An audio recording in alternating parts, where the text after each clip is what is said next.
think that England is having a bit of a rough go of it with the deposition and murder of the last Plantagenet, Richard II, and the usurper king, Henry IV, and all his wars with the Scots and the Welsh. And the 100 Years' War is still simmering along. It's more in sort of a Cold War period, but it's absolutely still there. But further afield, it's the same. In the bit of land that we now call Germany was the Holy Roman Empire, this mishmash patchwork quilt of smaller kingdoms, all vying for each other and fighting amongst themselves all the time. And the church, the Orthodox Church, as I'll talk about in a bit, is also in a state of turmoil. There's a schism ever since the late 1370s. There's been a Western schism or a papal schism, and there's more than one pope running around.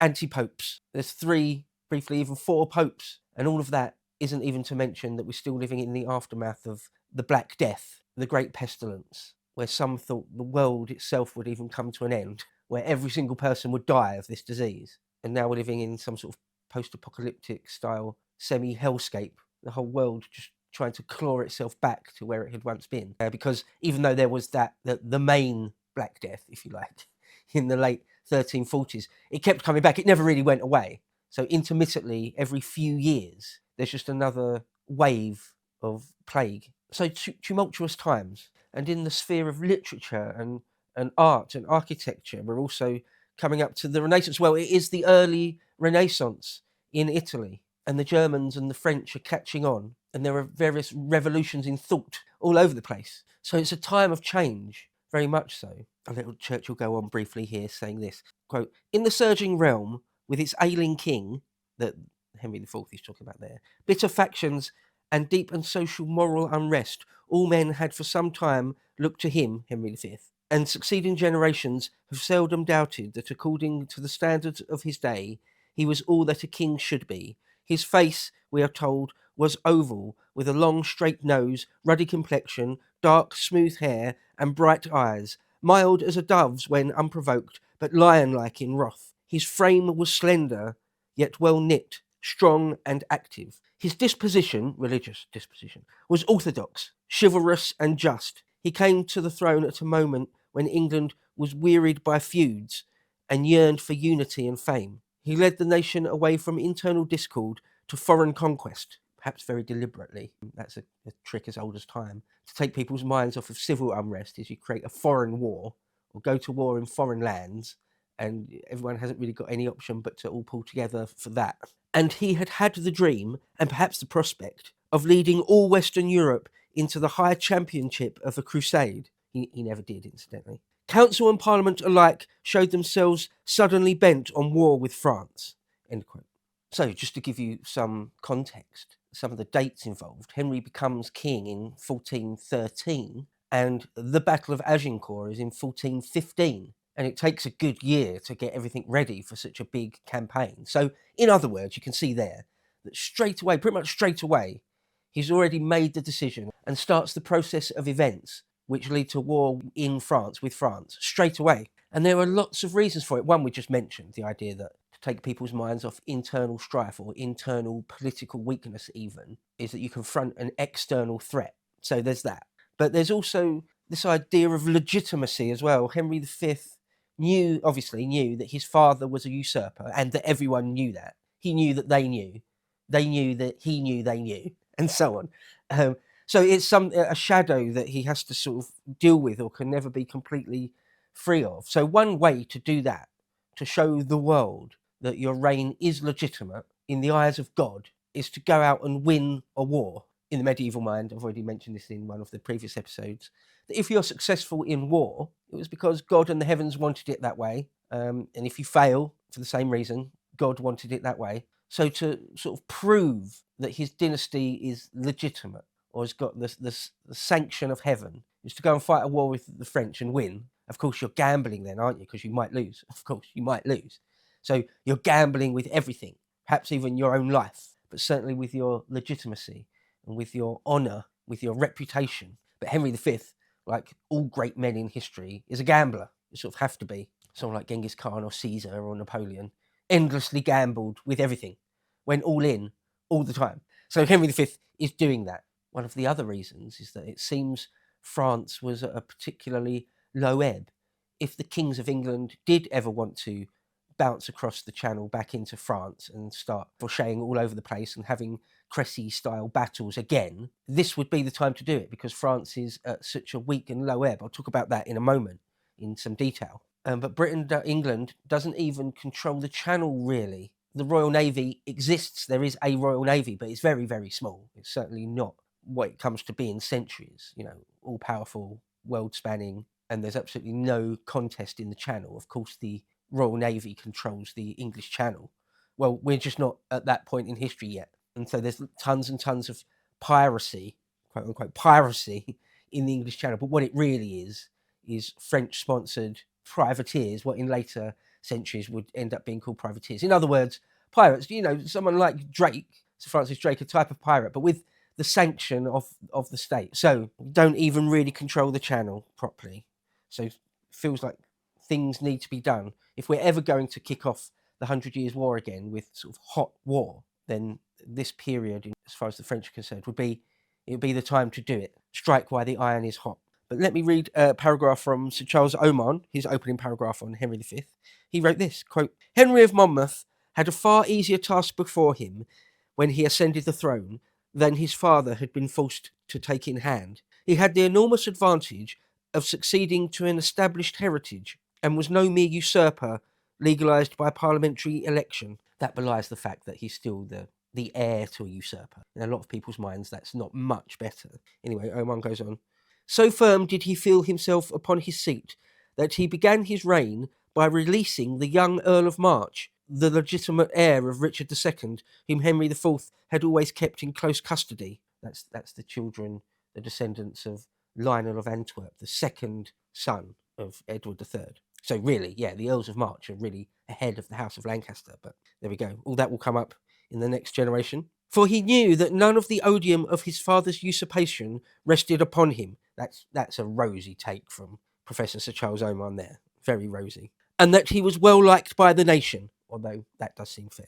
"Nor was his popularity ill-deserved. Though only 25 years of age, he was already a tried warrior and an able statesman. His life was sober and orderly, inclining rather towards Spartan rigour than display and luxury. He was grave and earnest in speech, courteous in all his dealings, and an enemy of flatterers and favourites.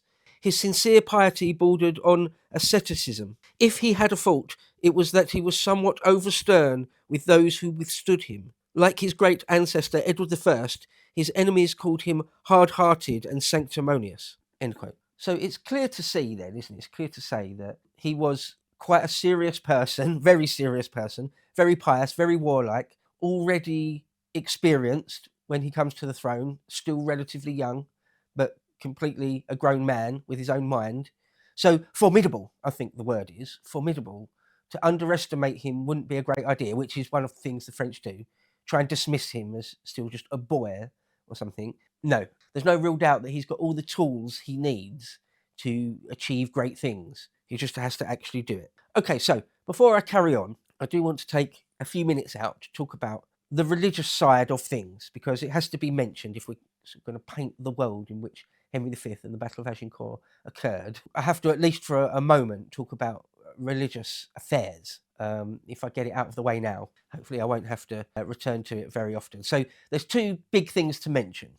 There's, on the domestic front in England, as far as Henry is concerned, the Lollards, and then there's the broader, wider picture of the Catholic Church in Europe, certainly Western Europe, and the fact that there's multiple popes. So I'll address those two things. So first of all then, in England, with the followers of Wycliffe and the Lollards, if you remember before, they're sort of proto-Protestants. It's like a Protestant movement before Protestantism, something like that. People that have got questions and queries and concerns about the way the Catholic Church is doing things.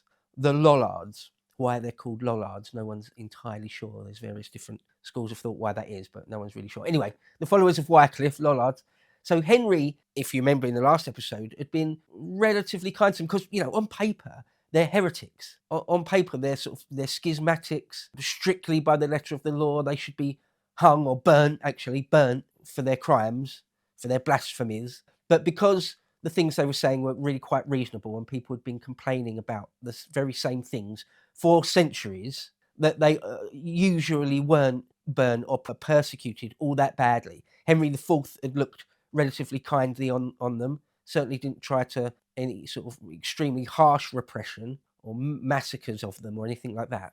And when Henry V had been Prince of Wales, he'd also had friends that were Lollards. And if you remember last time I mentioned, there was that one incident where he tried to spare a Lollard, tried to give him every opportunity to sort of repent. The guy didn't. But so everyone thought that Henry would be sympathetic to the Lollards, but it turns out he wasn't. Rather, it's probably one of two things. One, it's a political gambit that he just needs everyone to be united under one thing. And so going with orthodoxy is the easiest. And the other angle is that probably he was just genuinely orthodox himself, just genuinely wanted to remain completely loyal to Rome. So probably both those things. So I'll read a paragraph from Oman on that. He says this, quote, Henry's piety and his love of order and orthodoxy were a source of much trouble to the unhappy Lollards. From the moment of his accession, he bore very hardly upon them, and redoubled the severity of the persecution which his father had begun. A mild persecution there, so Henry ramps it up quite massively, to be honest. People didn't think he was going to do that. He did not spare even his own friends, but arrested for heresy Sir John Oldcastle, Lord of Cobham, who had been one of his most trusted servants. When accused of holding the doctrines of Wycliffe, Oldcastle boldly avowed his sympathy for them, spoke scornfully of the papacy and its claims, and taunted his judge, Archbishop Arundel, with all the sins and failings of the clergy. He was condemned to be burnt, but escaped from the Tower and hid himself in the marches of Wales. Long afterwards, he was retaken and suffered bravely for his opinions. Henry's ill treatment of the Lollards drove the unfortunate sectaries to despair. Some of the more reckless of them planned to put an end to their sufferings by seizing the king's person and compelling him to relax the persecution. They tried to stir up a popular rising like that of Wat Tyler, but Henry got timely notice of their plot. When they began to assemble by night in St. Martin's Fields, outside the gates of London, he came suddenly upon them with a great body of horse and scattered them all. 40 were hung next day as traitors, and for the future they were treated as guilty of treason as well as of heresy. End quote. Okay, so Henry makes a decision just to go full bore pro-Rome, anti-Lollard.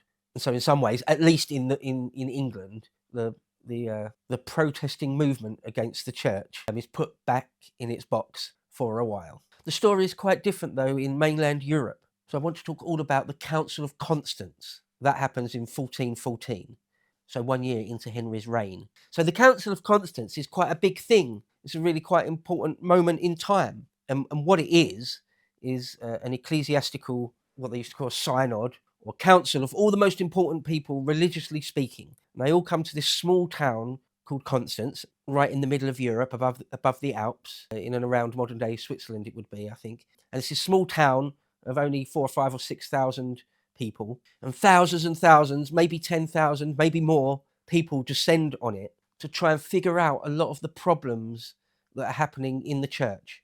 So even before I describe that, I have to give you a little bit of a backstory. If you would like to see the full version of this premium video, please head over to lotuseaters.com and subscribe to gain full access to all of our premium content.